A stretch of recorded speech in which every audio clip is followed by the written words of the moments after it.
We invite you to continue praying for the soul of this dear father, grandfather, and mentor for many.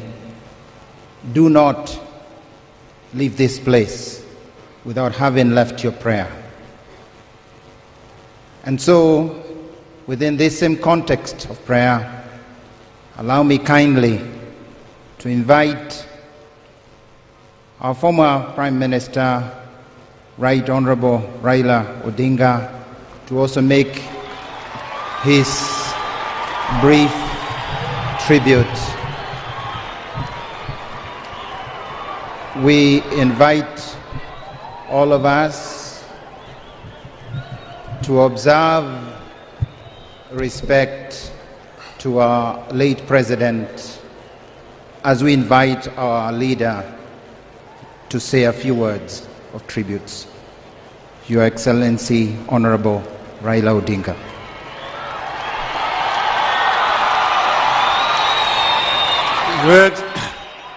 Your Excellency, President Uhuru Muigai Kenyatta,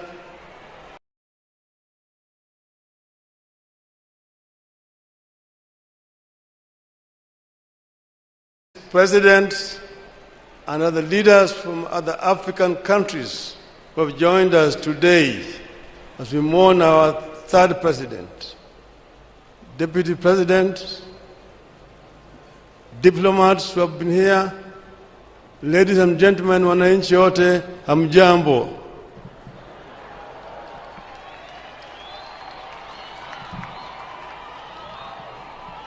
Excellency, I know that many of us will share my plight today. My plight today is just like a member of the clergy, either a father or a padre who is asked to eulogize a bishop, but not to talk about the bishop's religiosity or religion. I've been asked today to talk about our president, but without talking about politics. I don't know how to eulogize a politician without talking politics.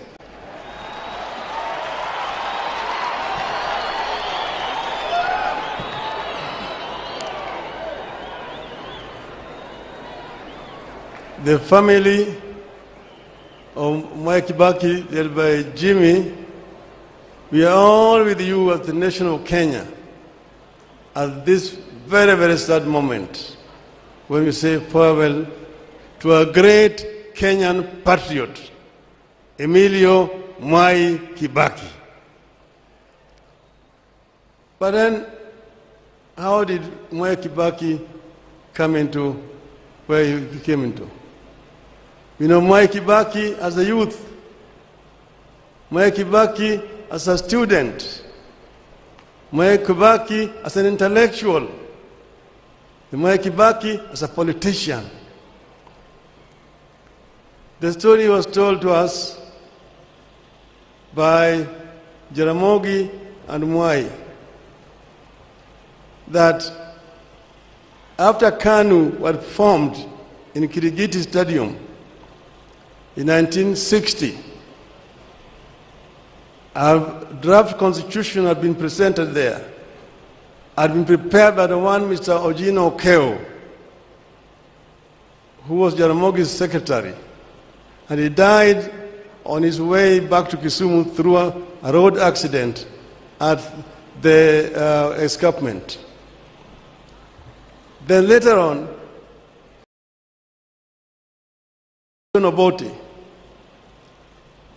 I found Obote was campaigning with a very beautiful manifesto. I asked him, who prepared this manifesto for you?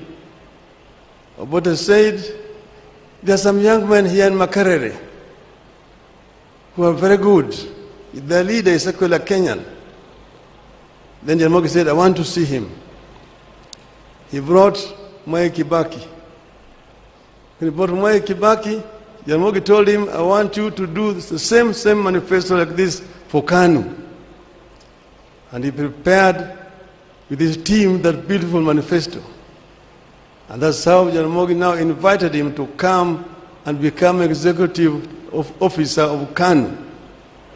And that started the journey. We know Kibaki as a member of parliament for Donholm.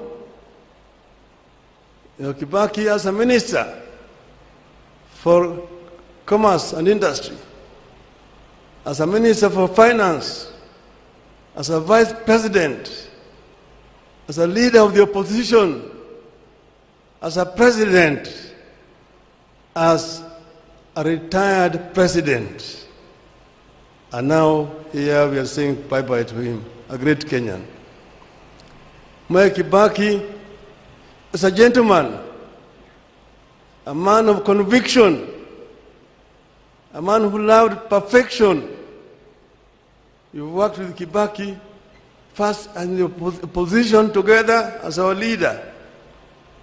How he used to lead, how he would discuss the budget and come up with an eloquent exposition of the budget, better than the Minister of Finance, and tell him how it should be done. Kibaki will tell you, these people don't know what they're doing. Bure kabisa. And when it's a lot of nonsense, you say, imavia kuku.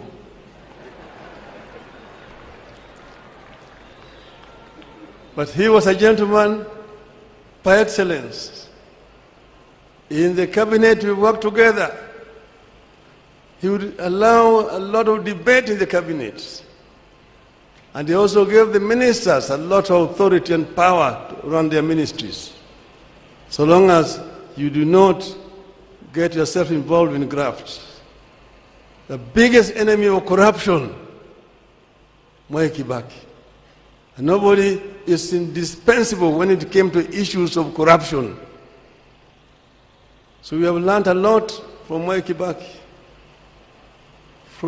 We came with almost a bankrupt economy and transformed it. At one time when we were living, it was rising at a rate of 7% per annum because of Mwai Kibaki. Because we have had also our differences. When at one time Kibaki got involved in an accident, others opportunities took advantage of that position.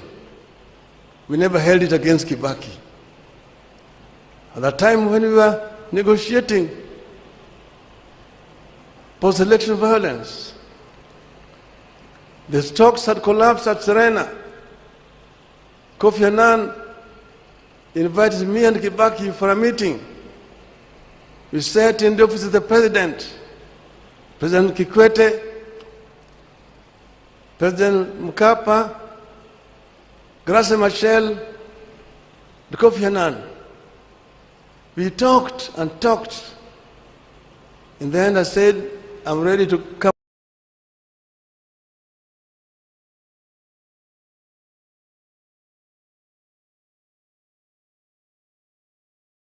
And Kibaki then agreed. So when we agreed, we shook hands. After shaking hands, the other people now wanted to come into the room to try to persuade him not to agree. He told them, tumemaliza kila kitu. Sasa hakuna kitu tena, tunakwenda kuongea na dunia sasa. And we came out and shook hands with Mwai Kibaki, and he kept those words. There were differences sometimes in the course of running the government, but all of them were able to resolve them amicably. So in retirement, we will continue to remain friends. Each time he has been an advisor to me in many ways. So I've really lost a friend. The country of Kenya has lost a true patriot, a great leader, whose value will only be known with the time as time continues to unfold. Mwai Kibaki, Emilio Mwai Kibaki, rest in peace, rest in eternal peace. I bring finally also to you people condolences of the Kenyans in diaspora around the world who are not able to be with you here today. Thank you, Right Honorable Raila Odinga, for a wonderful tribute. Allow me now to invite for his brief tribute our Deputy President